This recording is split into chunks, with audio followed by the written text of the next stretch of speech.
ವೀಕ್ಷಕರೇ ನಮಸ್ತೆ, BN TV ಕನ್ನಡಗೆ ಸ್ವಾಗತ. ನನಗೆ ರಾಮನಗರದ ಹೆಸರನ್ನು ಹೇಗೆ ಬದಲಾವಣೆ ಮಾಡಬೇಕು ಎಂಬುದು ನನಗೆ ಚೆನ್ನಾಗಿ ಗೊತ್ತಿದೆ. ನಾನು ಮಾಡಿಯೇ ಸಿದ್ಧ. ಇದು ಬೆಂಗಳೂರು ದಕ್ಷಿಣವೇ.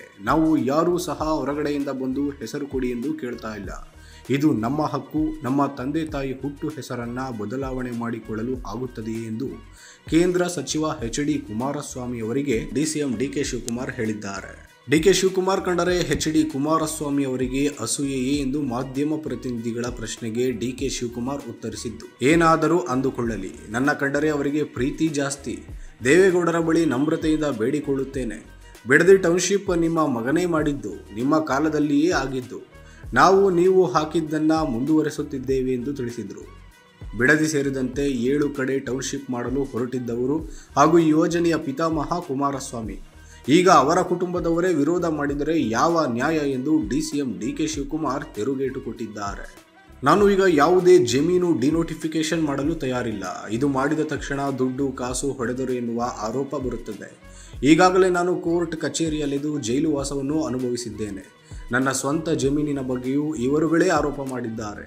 ದೇವೇಗೌಡರೇ ನಿಮ್ಮ ಮಗ 2 ಬಾರಿ ಮುಖ್ಯಮಂತ್ರಿಯಾಗಿದ್ದಾಗ ಅವರೇ ಯಾಕೆ ಈ ಜಮೀನು ಡಿನೋಟಿಫಿಕೇಶನ್ ಮಾಡಲಿಲ್ಲ? ಈಗೇಕೆ ಮಾತನಾಡ್ತಿದ್ದೀರಿ? ನಾನು ಎಲ್ಲ ರೈತರ ಬಳಿ ಮಾತನಾಡಿದ್ದೇನೆ. ಗ್ರೇಟರ್ ಬೆಂಗಳೂರು ನಗರ ಇಡೀ ದೇಶಕ್ಕೆ ಮಾದರಿಯಾಗುವಂತಹ ನಗರವನ್ನಾಗಿ ಮಾಡುತ್ತೇನೆ. ದೆಹಲಿ, ಚಂಡೀಗಢ ಮಾದರಿಯಂತಹ ಉತ್ತಮವಾಗಿ 10,000 ಎಕರೆಯಲ್ಲಿ ಬೆಂಗಳೂರು ನಗರಕ್ಕಿಂತ ಚೆನ್ನಾಗಿ ರೂಪಿಸಲಾಗುವುದು. ಇದಕ್ಕಾಗಿ ಯೋಜನೆಯನ್ನು ರೂಪಿಸಲಾಗ್ತಾ ಇದೆ ಎಂದು DCM DK ಶಿವಕುಮಾರ್ ಹೇಳಿದ್ದಾರೆ. ಇಲ್ಲಿ ರೈತರು ತಮ್ಮ ಭೂಮಿ ಮಾರಲು ಆಗದೆ, ಅಭಿವೃದ್ಧಿಯನ್ನು ಮಾಡಲಾಗದೆ ಪರದಾಡ್ತಿದ್ದಾರೆ. ಈ ಬಗ್ಗೆ ಏನಾದರೂ ಒಂದು ತೀರ್ಮಾನ ಮಾಡಿ ಎಂದು ರೈತರೇ ನನ್ನ ಬಳಿ ಬಂದು ಮನವಿ ಮಾಡಿದ್ದಾರೆ. ಅವರು ತಮ್ಮ ಆಸ್ತಿ ಕಳೆದು ಹೋಯಿತು ಎನ್ನಬಾರದು. ಅವರು ಖುಷಿ ಪಡಬೇಕು. ಭೂಮಿ ಹೋದರೂ ಉತ್ತಮ ಪರಿಹಾರ ನೀಡಿದ್ದಾರೆ ಎನ್ನಬೇಕು. ರೈತರ ಮುಂದೆ 2 ಆಯ್ಕೆಗಳನ್ನು ನೀಡಿದ್ದು, ಭೂಮಿಗೆ ಹಣದ ಪರಿಹಾರ ಅಥವಾ ಅಭಿವೃದ್ಧಿಪಡಿಸಿದ ಪರಿವರ್ತಿತ ಭೂಮಿ ಪಡೆಯಬಹುದು ಎಂದು ತಿಳಿಸಿದ್ದೇನೆ. ರಾಜಕೀಯವಾಗಿ ನಾವು ಏನೇ ಮಾಡಿದರೂ ವಿರೋಧ ಮಾಡ್ತಾರೆ ಎಂದು ಹೇಳಿದ್ದಾರೆ. ನಾಡಹಬ್ಬ ದಸರಾವನ್ನು ಸಹ ವಿನೂತನವಾಗಿ ಆಚರಿಸಲು ಚರ್ಚೆ ನಡೆಸಲಾಗಿದೆ. ಹಳೆಯ ಒಂದಷ್ಟು ಪದ್ಧತಿಗಳನ್ನು ಕೈಬಿಟ್ಟು ಹೊಸ ಪೀಳಿಗೆಯನ್ನು ಸೆಳೆಯುವಂತೆ ಚರ್ಚೆ ನಡೆಸಲಾಗಿದೆ. ಮುಖ್ಯಮಂತ್ರಿಗಳು ಶೀಘ್ರದಲ್ಲೇ ಸಭೆ ನಡೆಸೋಣ ಎಂದು ಹೇಳಿದ್ದಾರೆ. ಕಂಬಳ ನಮ್ಮ ರಾಜ್ಯದ ಕರಾವಳಿ ಭಾಗದ ವಿಶೇಷವಾದ ಹಬ್ಬವಾಗಿದೆ. ಹೀಗಾಗಿ ಕಂಬಳವನ್ನು ದಸರಾದಲ್ಲಿ ಆಚರಿಸಲಾಗುವುದು. ಇದಕ್ಕೆ ಸ್ಥಳ ಹುಡುಕಬೇಕು ಎಂದು ಜಿಲ್ಲಾಧಿಕಾರಿಗಳಿಗೆ ಸೂಚನೆ ನೀಡಿದ್ದೇನೆ ಎಂದಿದ್ದಾರೆ.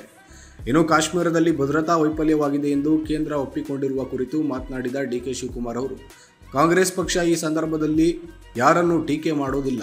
ಇದು ಕೆಸರು ಎರಚುವಂತಹ ಸಂದರ್ಭವಲ್ಲ. ಅವರು ಏನು ಬೇಕಾದರೂ ಹೇಳಿಕೆ ನೀಡಲಿ. ಆದರೆ ನಾನು ಒಂದು ಜವಾಬ್ದಾರಿಯುತ ಪಕ್ಷದ ಅಧ್ಯಕ್ಷನಾಗಿ ವಿರುದ್ಧ ಮಾತನಾಡಲು ಇಷ್ಟವಿಲ್ಲ. ಏನೇ ಮಾತನಾಡಿದರೂ ಅದು ಆಹಾರವಾಗುತ್ತದೆ.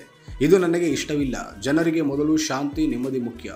ದುಷ್ಕರ್ಮಿಗಳನ್ನು ಮುಗಿಸುತ್ತೇವೆ ಎಂದು ಕೇಂದ್ರ ಸರ್ಕಾರ ಸಂಕಲ್ಪ ಮಾಡಿದೆ.